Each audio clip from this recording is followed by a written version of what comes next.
The amazing readathon waits for no one. That's how the cookie crumbles sometimes. Hey everyone, welcome back to my channel. I'm Leandra the TBR0, and this is my second vlog for the amazing readathon. I'm going to be showcasing week 2 as well as Face Off, which is basically a 48-hour reading frenzy where we read as much as we can while we're just wasting time at the airport. If you're interested in knowing more about the amazing readathon, I'll have it linked below, but basically it's a month-long readathon that allows us to travel the world through books with a little bit of competition on the side.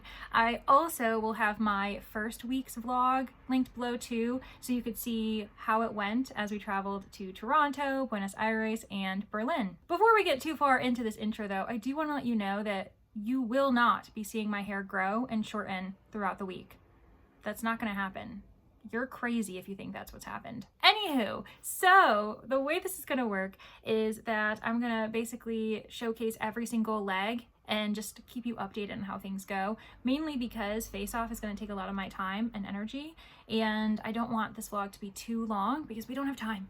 We don't have time for this. We've got to be reading. So to start this off, we did move from Berlin to Paris. So our fourth leg for this competition is the city of love, the city of romance, and that has nothing to do with this prompt though. It's actually very unique to this year because we will be having the Summer Olympics in Paris. So Brie decided to be inspired by that and require that our next read for our next travel book had to be an award-winning book, which is honestly kind of daunting at first, especially depending on how you are going to find access to this information, whether a book has won an award or not. You can certainly use Google. Google is your friend, but even looking around your shelves, depending on when you bought the book, a lot of times if you buy a book after it's won an award, you'll see a sticker, whether it's real or fake, notifying you that it's won an award. But a lot of libraries, they buy their books as soon as it's published, and because awards don't get awarded usually a year or two after publication, it can be really hard. So I think a lot of us ended up leaning on the internet for this one, and there are so many awards. I know we know all the big ones, but there are some tiny ones as well, and that might be what I have to do. I might have to dig deep and find a really obscure award for a book on my shelf, because that's another goal. Last week, during the first week of this vlogging experience, I pretty much just allowed myself to use the library however I needed, and it's a really lovely resource, but I also don't want to end June realizing I haven't read any books on my physical shelves. So this week, hopefully you'll see me pick up a couple books that I own, that I've either purchased this year in 2024 or they've just been on my shelves forever, so I can at least feel a little bit better about lessening that TBR that I'm trying to do on this channel. All right, without further ado, let's get into it and see, am I gonna make it to Paris in time? I really hope so. I think I've happened upon a rabbit meeting. What are they discussing? What are they plotting? I don't know. And the race continues! We have received an announcement that we are continuing on to our 5th city, meaning that we are almost halfway through the amazing readathon. I really don't know where the time went. I don't know how we're already almost halfway through the month of June, but we are getting some amazing reads done, and this has been super motivating. It also means that I need to give you an update on how my Paris leg went. So for Paris, as you know, we ended up having to read a book that was an award-winning novel. This was inspired by the fact that the Summer Olympics are occurring in Paris, and I did end up going with Magpie Murders by Anthony Horowitz, and I got my team some big points, but I also wasn't able to sightsee as much as I wanted to because of how big this book was. It was 477 pages. I did have the audio with it, and actually the audio narrators did a really great job. I'm 99% sure there were 2. I swear I read this book, but now I'm like, who was speaking and were they 2 different voices? I'm pretty sure we had a man and a woman. The man was speaking for the book within the book, and then the woman was speaking for the editor who was reading the book within the book. This is a Bibliomystery, and it's very much an homage to detective fiction, to crime writers in the last 100 years, to trends within the publishing industry. Those who really adore detective fiction is going to love this because there are so many Easter eggs. Like literally there are so many references to Agatha Christie, to other crime writers in the last century, and it's super fun to see the parallels between the author, the fictional author's world, and the manuscript that he's written, and who he has based certain characters off of. Also, his death is super strange and mysterious. Did he commit suicide? Was he killed? And if so, was the killing linked to the fact that the last few pages of his most recent manuscript are missing? I was gripped. I had a really great time. I was also really lucky to be buddy reading this with Shayna, and so she and I were passing voice messages back and forth. I say back and forth. She pretty much blew me away, and then I caught up a day later because the amazing readathon waits for no one. But we both really enjoyed it, and I'm still not sure how I want to rate it, but right now I'm sitting at a 4.25. It could go up, it could go down, but I definitely want to continue the series because this was so interesting. So for this book, I ended up getting 477 pages, aka 477 points. I decided to fly again just because it was so big. So 3 flights this month. I don't know. I'm stuttering because I'm scared, but basically I flew, so that doubled my page count, and this is also a mystery, so I got the 50-point bonus, but it's not by a confirmed LGBT+ author, so I didn't get that. So feeling good. Then I ended up being able to get 2 sightseeing books done, and what's really funny is I actually completed the 2 sightseeing books before I finished Magpie Murders, just because life. I really did not have time to read Magpie Murders, but I was able to squeeze the other 2 books in. One of them, it was because it was a buddy read, and I'm also trying to find that book. Oh, it's right here. Okay, I was like, what is going on in my life? I have so many books surrounding me, and you see this little box? It's not just me. I'm living in an apartment. I know, isn't that crazy? But anywho, so I've been buddy reading this for the past week with Danny Dabbles, and both of us were ultimately pretty disappointed with this, but you know what? I'm happy that I'm able to count it for the amazing readathon, so we will move forward. It's just that it was a really scattered narrative, and I just didn't really care. It was kind of boring, and the characters were a bit two-dimensional. It was also just very odd. Like, the tone was off. There were silly moments mixed in with some really serious discussions about opium and the relations between Great Britain and China between the world wars. And I felt like it just didn't match very well. And also the ending, the reveal of who this killer is, who's been killing off these various Chinese men within London, was just really disappointing, and it didn't make sense. Also, this group is kind of Scooby Gang / Batman crew, because one of them is a caped gentleman because he's running off around the city, and don't even ask me. But I felt like I was kind of wasting my time a little bit because I just didn't care about the narrative. And these men, I would not trust them. If I died and I was murdered, I'd be like, you guys are just going to fall upon the killer. You guys aren't actually going to come up with anything. So obviously I wasn't very impressed. I also was really frustrated because some of the slang, some of the phonetics surrounding certain people's accents were written phonetically, and that is my biggest pet peeve. Tell me what the accent is and then just write it so I can read it, because my brain cannot process when you're writing your, Y-E-R, for your, instead of just writing your and me knowing that it's meant to be in an accent, because I didn't have the audio either. So my brain was slowly reading every phonetic spelling, and it was honestly driving me up the wall. So this book is probably going to get a 2.5 for me, just because I can't see myself really recommending it to anyone either. But I did end up counting it. Let me look. I ended up getting this for a 400-point sightseeing prompt because it's written by 2 authors. We have John Shenya Ni as well as S.J. Rosen, and I also ended up getting a 50-point bonus because it's a mystery.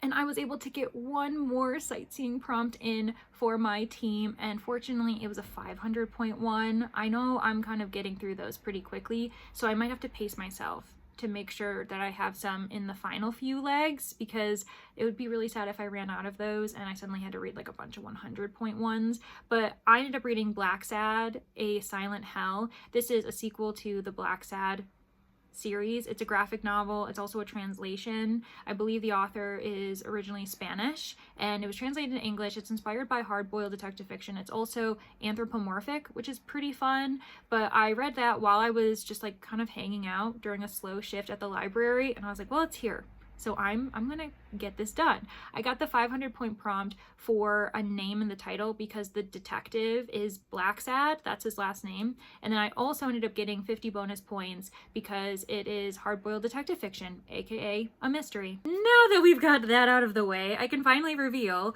what the 5th city is and what the prompt is associated with that city. So we are moving from Paris to Cape Town, South Africa. A lot of people in the Discord were kind of leaning and wondering if that was going to happen based on the clues that were provided by Bree, by some of the timers and other places within like Discord. And I was really impressed because I had no idea. That is not a city that I was thinking we were going to go to. And the prompt is of course super up my alley because it is inspired by just like the lovely natural elements of Cape Town and how it's a really big tourist attraction, the mountains and just the other kind of flora and fauna that are unique to the area. So we have to read something that is natural or that has nature on the cover. So primarily the flora.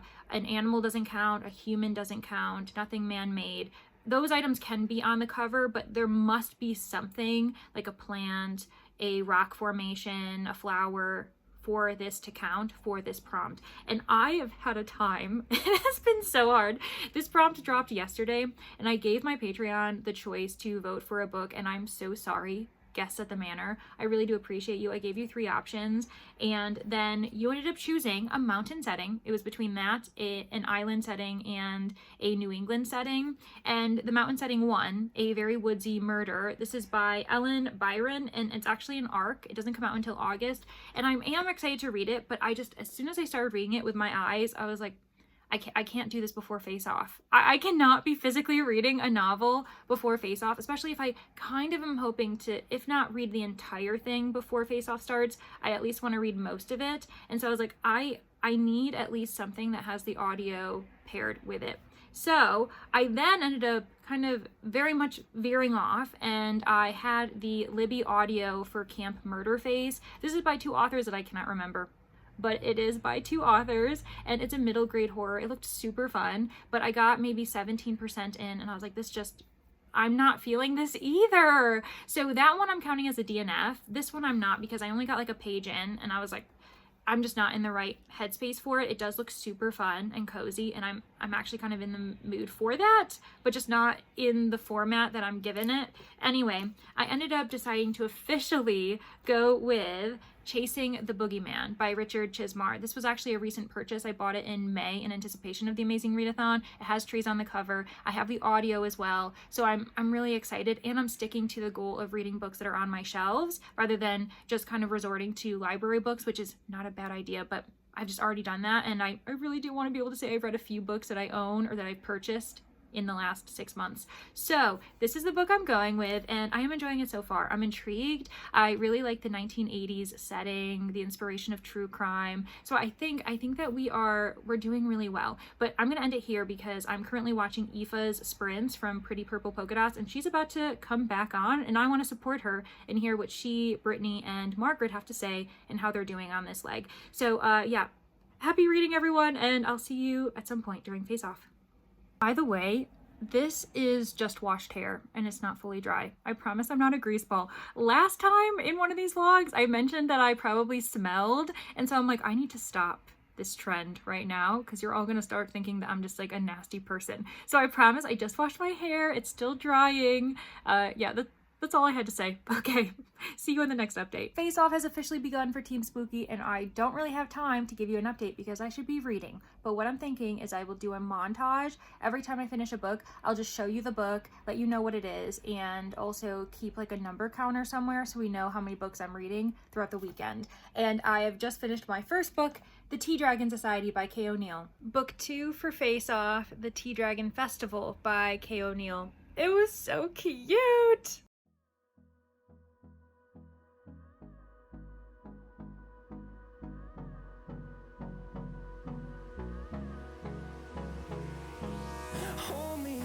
Till I get up, time is barely on our side. I don't wanna waste what's left. The storms we chase are leading us, and love is all we'll ever trust. Yeah, no, I don't wanna waste what's left. And on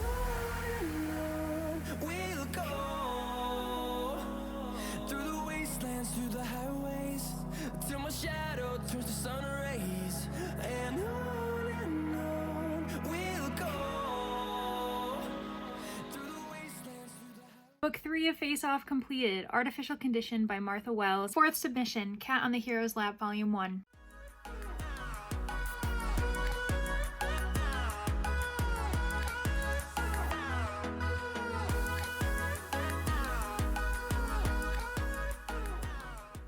Fifth Face-Off book completed, Cat on Hero's Lap Volume 2, and I'm obsessed. But also for an update. So Team Spooky, we have officially received our checked baggage. That was the first easy prompt. Then we decided to go for a hard prompt, and we ended up getting chapstick. And now we are already moving on to our third item, and our team voted for hard again. So we're going to see how it goes. We've done easy, we've done hard, we're going to do another hard, and hopefully we don't end up getting sabotaged or having too many of our items hidden by producers, but we're doing well so far. So yeah, let's see how things go. Face Off Book 6, the Tea Dragon Tapestry. I am in love. I have to buy all 3. I'm going to have to buy all 3. That's what's happening here.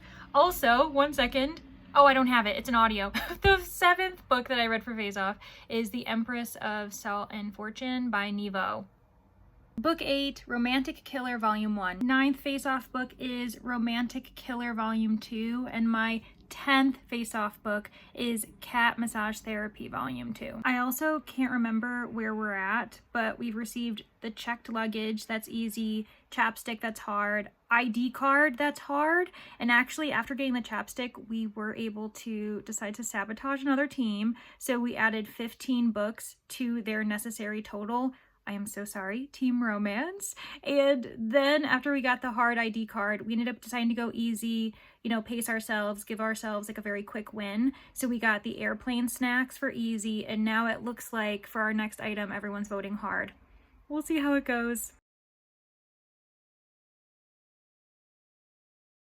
Day 2 of the readathon, and I have just gotten a haircut, so I haven't been as productive as I could be as far as working for Team Spooky, but last night before bed I ended up finishing Cat Massage Therapy Volume 3, and then I also finished The Dam Keeper, a juvenile graphic novel, and that gave me 12 books for the first day of this face-off weekend. Did I say day 2 of the readathon? I meant day 2 of Face Off. It's fine. And then today, while I was driving to the hair appointment, I started a book, but I haven't finished it yet.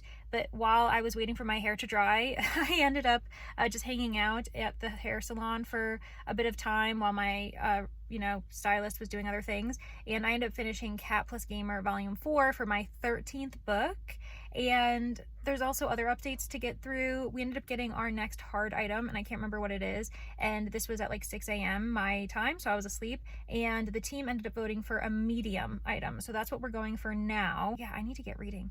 Book 14 for Face Off, An Elderly Woman is Up to No Good, finished that audiobook, and book 15 for Face Off, Dinosaur Sanctuary Volume 1, and I am obsessed, and I got that GRC, what's up? Okay, at this point, I keep forgetting what we got at what time. So we've got checked luggage, chapstick, ID card, airplane snacks, watch, sweatpants, and we just got stuffed animal. Now we're trying to just push through and get another hard prompt before the night ends, because this is probably gonna be the last hard prompt we try to get, or I should say hard item. And I did my 16th Face Off book, Long Distance, 17th book for Face Off, Strange Planet, and 18th book for Face Off, Cat's Cafe. It is June 16th, officially. Happy Father's Day to those of you who are celebrating, either with your father, your grandfather, an uncle, a guardian of any sort, a brother, a sibling, family in general.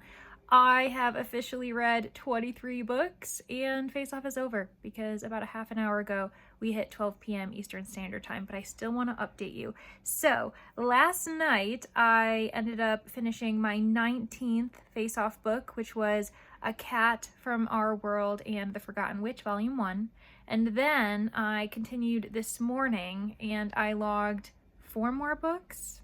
Let me see. The Weirdies for Face Off book 20, The Weirdies Get Weirder for Face Off Book 21. Both of those were Audible originals. I'm doing a trial, trying to take advantage of them. Face Off Book 22 was Milk and Mocha, a really cute comic. And finally, my 23rd Face Off book was They Can Talk. And really quickly, because my arm is getting tired, we ended up getting 13 items during Face Off weekend. So I pretty much gave you the rundown of most of them, but just to recap, we got the checked luggage, chapstick, ID card, airplane snacks, watch, the sweatpants, stuffed animal, passport, as well as a phone charger. And then in this last like 12 hours of the Face Off weekend, our team ended up being able to somehow cinch a face mask, and we said, okay, we're gonna go easy after this for the rest of the evening, because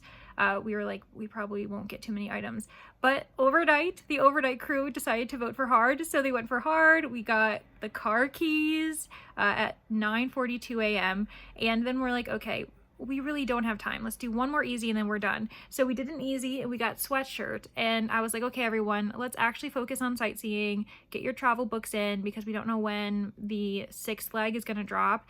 And as much as we want to get first, we also would really like to get first for a city leg. That'd be really nice midway through.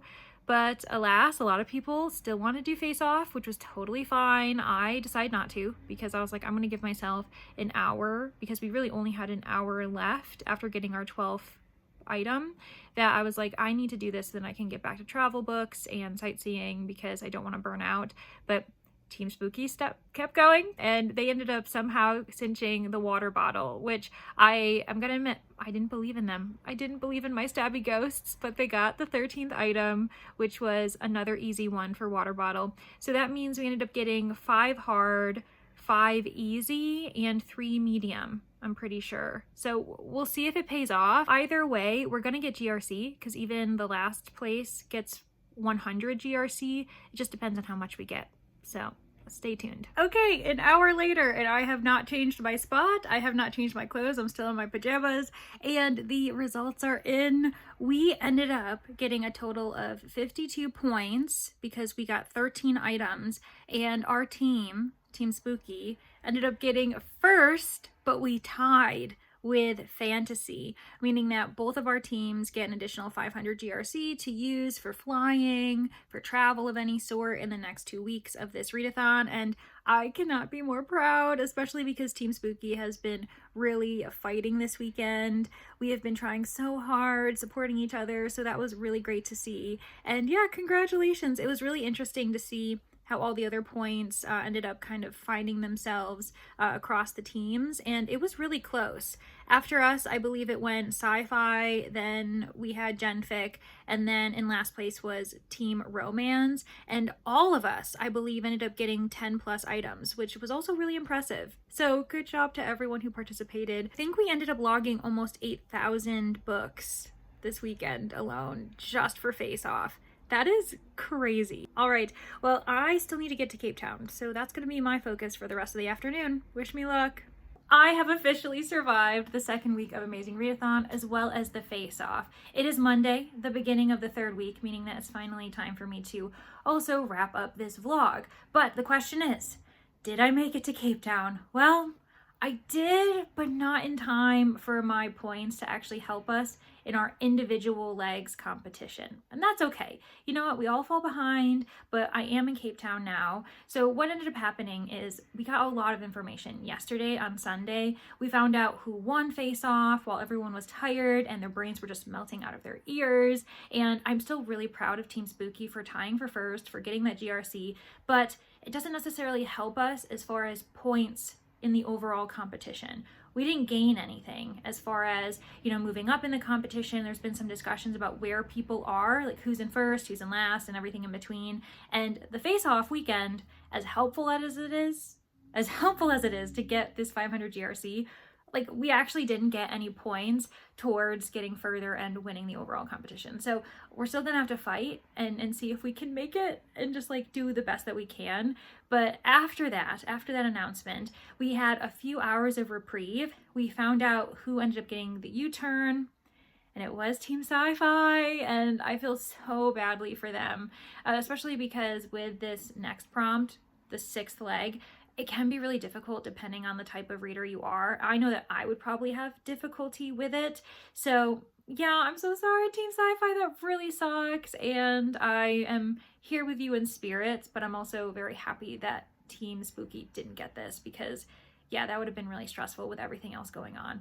So what ended up happening after we learned about the U-turn is that we also learned that we're continuing on. And like I said, I didn't end up finishing my Cape Town book in time, but I did at about 9 p.m. my time. So maybe like 4 or 5 hours after the announcement, I finished Chasing the Boogeyman. I've decided on a 4-star for this one. I did really enjoy it and I thought it was really fascinating. I appreciated the risks that Richard Chizmar as the author was willing to take, especially because it's a metafictional narrative that leans into the era of true crime and journalism.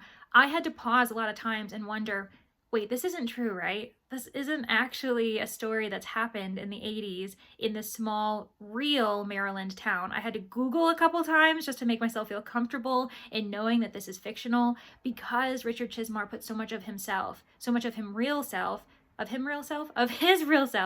real hometown in the 80s. Especially there were some true historical events. For instance, the Phantom Fondler, that was real. But what wasn't real was the fact that a serial killer was also terrorizing this small town. So I did really enjoy that. I thought that that was a really fascinating experimental type of process that I'm sure Richard Chizmar was kind of juggling as he was going with it. But yeah, so I don't regret reading this. In fact, I'm actually really glad I got it off of my purchased shelf. If you're new on this channel, I'm trying to read every single book that I've purchased in 2024, and this is one of them. So I'm very happy that I actually took the time to grab a book that is on that shelf, and I'm hoping to continue that as the competition gets ever further to the finish line. I definitely want to lean on library books when I can, but if I do have a physical book that I own, I'm going to try to choose that first. So I'm officially in Cape Town, and that means we are on our way to Antananarivo. This is the capital city of Madagascar, and if you want to know what the prompt is, well, you're gonna have to wait to see my next vlog or participate in the amazing readathon, which I'm sure most of you are doing. So that's not really a threat or anything really enticing because all of you probably already know what it is. But what I can say is I haven't chosen my book yet. I'm not really sure what I'm going to read. This one's a bit tricky for me as a reader because it doesn't really fit my own reading style and my own reading interests. So we're going to see what happens, but I'm pretty proud of myself. With this Cape Town book, I did take the middle option. I didn't fly, so the pages are just going to count as they are, 370 points. And then I also get the 50-point bonus because it's a part of my genres. It's more thriller than horror. It is described as a horror, and I don't think that's true. It's definitely not mystery because it involves a serial killer, and anyone who is a mystery savant will know that more often than not, there are multiple bodies, but they aren't linked in the way that we would associate with a serial killing, with a kind of compulsion to kill. Those tend to be in the form of thriller and horror. So this feels like a psychological, domestic, or I guess like suburban thriller in my opinion. And yeah, I didn't get any sightseeing accomplished. I did get some done, but I couldn't count them towards this leg because I didn't finish the leg in time. That's how the cookie crumbles sometimes. So I'll just keep those for later if I ever catch up again and can submit them. But thank you all so much for getting to the end. I really do appreciate you. And I also appreciate my guests at the manor, my sleuths, my witnesses, my suspects, and my corpses. You've all been so lovely, and I really appreciate the fact that you continue to support me as I'm just running around trying to make it to the end of this competition with my sanity intact. All right, well, that's it. I need to stop this video and actually go record an intro to the next vlog for next week. But thank you all so much for getting to the end. I do appreciate you, and I hope you have a lovely week / month / day wherever you are in the world. Thanks, everyone. Bye.